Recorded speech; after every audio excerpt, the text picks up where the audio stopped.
What's up, fish tank people? FishTankTV.com, Dustin's Fish Tanks, bringing it to you. A random stop in Denver. How about my man Jake Adams, the founder of Reef Builders, over here at his place? Had to stop in. Dude's totally into planting tanks. Check this out. Roll up in here. It's always nice to go to someone's house. It's got the planted tank set up. What's up, Mr. Jake Adams? How's it going, you guys? Welcome to my humble abode. What's up, brother? What's up? What's up? You know what's up, man. Dude. Lots of good looking tanks. Coming in, man, fully like nice and just, you just did recently you were telling me you did a purge kind of, you consolidate a little bit, two clean setup, clean here, triple 40 breeders, dude. Yeah. Where should we start, brother? So my name is Jake Adams. I'm editor of reefbuilders.com. I'm a creator just like Dustin. Hell yeah, I got some badass videos out there too. We can link up at the end. Yeah, channel's the Reef Builders video channel. So yeah, everybody knows me as a saltwater guy, and that's kind of my job, that's my profession. But just like everybody else, I got my start in freshwater fish and planted tanks. And you know, it was really plants that grew and started my love for corals. Just this concept that you could, you know, grow these things. And I am a fan and a student of every school of aquarium keeping. You'll see like some crazy rainbows, weird plants. Yeah, and some just really practical setups too. Dude, yeah, really simple, loving it. He quizzed me on the, I called them the Maca Locas. He's, you know, testing my rainbow now. I called them Maca Locas. These are actually Kamacas, right? Yeah. Kamacas. I was close. Like turquoise. Yeah. But before we get into each specimen, sure. What do you want to do, man? Break it down. Just do like a wide sweep of the tanks. Okay. I feel like this is my house. This is half of my house. This whole thing right here. Yeah. So and let's just show them the wonderful vlogging couch just put in, loving it. Yeah, brand new. So I'm gonna have to grab the camera. Okay, sure. Can you flip this? Oh, no, there we go. How do you want to see it? Like that? So yeah, so this is my tiny house. There's all my reef stock flyers, kind of my trophy for doing the show. But I have one tank upstairs, which is like for some prime viewing. This is basically this is the bedroom right here. But still have room for a couple more tanks, including this really cool Iwagumi aquarium in development. So we've got some micranthemum here covering on the bottom, and let's see, some Amande tetras, and these are actually Santana killifish, and these are the offspring from the best in show from the killifish convention not too long ago. Yeah, so got a little carboning plants, a little bit of mid-ground plants, and then I've got this new plant that you'll see a few more specimens of. This is the Piptospatha, and it's got this really beautiful natural modeling. And this tank is lit. I'm a LED junkie, so this is lit by one of the new Kessel 880 little nanolights. So I just want to show that outlier before we got into the rest. Oh yeah, dude. No, bring it up to the top, man. Show them. We and I both coincidentally like Apongitons a lot. So. Yeah, so this is my triple 40 breeder. Let's get the white shot. Sure. So this is my triple 40 breeder setup. I really wanted to maximize like volume and space in this small room. And any freshwater person knows like a stack of 40 breeders is like a really cool way to go. One thing I love about freshwater tanks is you can drive so many tanks with one air pump. And I want to show you one thing before you come in that I haven't shown Dustin. Secrets! So no, but this is something I recently put together, and I think a lot of people will enjoy this. I am driving all these tanks with a big, I don't know, kind of like a hatchery style air pump, and it's down in there, and it goes through this muffler. It's a Phosband reactor. I got the Phosband reactor sandwiched with foam between these two panels, and then I have this bubble wrap around it. And before I did that, man, like you walked into this room and you knew what was happening. Right. Like you probably didn't even notice. You thought this was like some regular large small air pump. Yeah, no, it's like a small hatchery air pump. Wow. And I only recently like put this layer cake together that really quieted down to the point where I actually forget. That's really nice, dude. Yeah, and then this is just like a little foam board that I put on there for some extra noise. Yeah. Okay, so that is pretty trick, man. So that's the engine. That I need to do that in my greenhouse because I have the big piston pump. It's too loud. It kills the feng shui. I was worried about it overheating, but there's enough air draw through there. Yeah. It's not completely sealed, you know. It's just like so you just put foam on top. I'll look at the footage, but yeah, that's awesome, dude. So that's the engine that's driving all of these tanks I know that takes little power and really easy to hook up like a battery operated air pump if I ever needed to. So most of these tanks are air driven. This one happens to have a canister filter on it as well. So I love cories, I love rainbow fish, I love dwarf cichlids, I love funky plants, and funky tetras. So I'm going to kind of walk you through from top to bottom. So in here, kind of dominated by some rainbow fish. We got a nice little grouping of the beautiful Kamaka rainbow fish.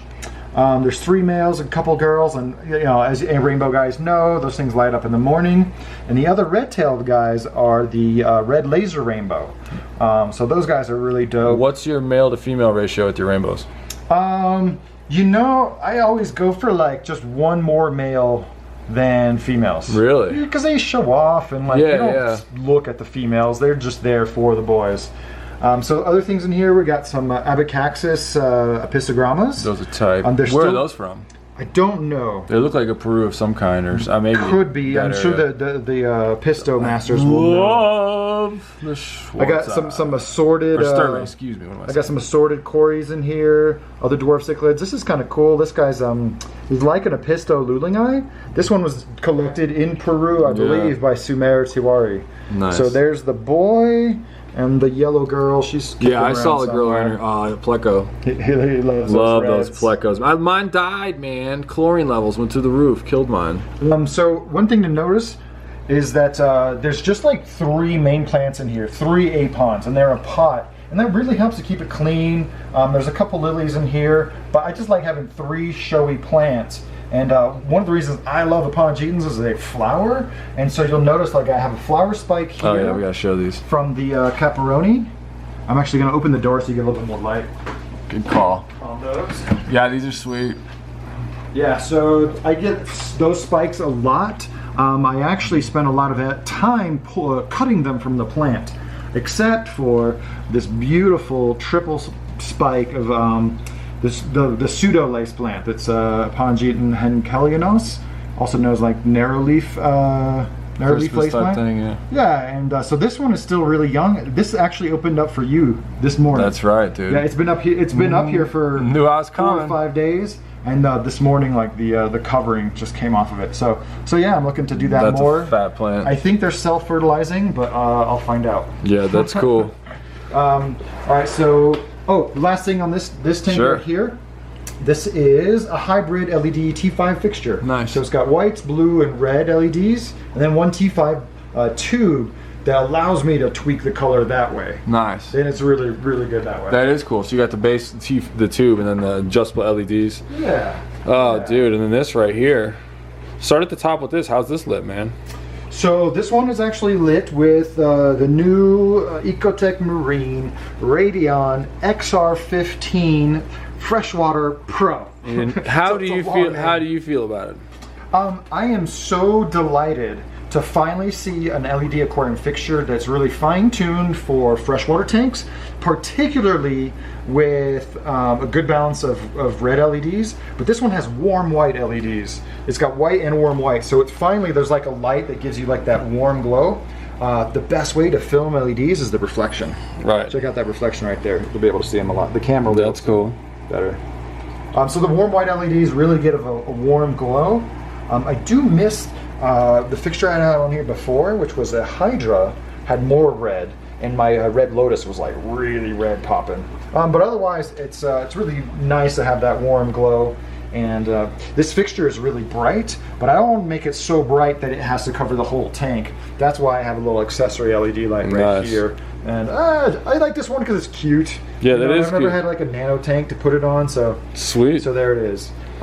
Again, you'll see like there's a big infatuation with potted plants because I've done the aquascape. I was definitely like one of the first guys like doing the Tonina style with Tonina, Syngonanthus, and Areocolon. So I've gone 180 degrees now to a lot of showy rooted plants here. This is driven just by a sponge filter. And then there's a power head through a sponge filter that's really there to feed my CO2 reactor. Nice. This one's got a little algae in it. That one's coming home with Dustin. But here you can see, because I'm going to put one in my upper tanks and plumb that to my upper tank. So it goes like this. It goes like this. The water goes in, CO2 feeds in right here, and it's got a wheel that's spun by the motion. Nice. And the CO2 just, if you feed it really fast, it forms a bubble here, but the water has to travel down all the way to the bottom and up the tube before anywhere. So you get 100% dissolve the solution rate. And you're telling me you always run the CO2 because you got air stones. Yeah, you know, I've done the solenoids before, but they always invariably stick. But you always have an air stone running, so you're good. So I have an air stone to balance it out, and I run it at a reasonable rate. Right. You know, this one's probably close to about 1 bubble of CO2 per second, and then one of the other tanks I'll show you later is about 1.5 to 2. Nice. So what do we have in here? I gotta see. Don't bust my chops too much because I have cardinals and neons together. I did notice one. Those were in separate tanks before, and at some point it made sense to combine them. It happens. I'm a purist, but you'll see I've got bigger sins to atone for. So a lot of apons in here. We got a lot of lilies.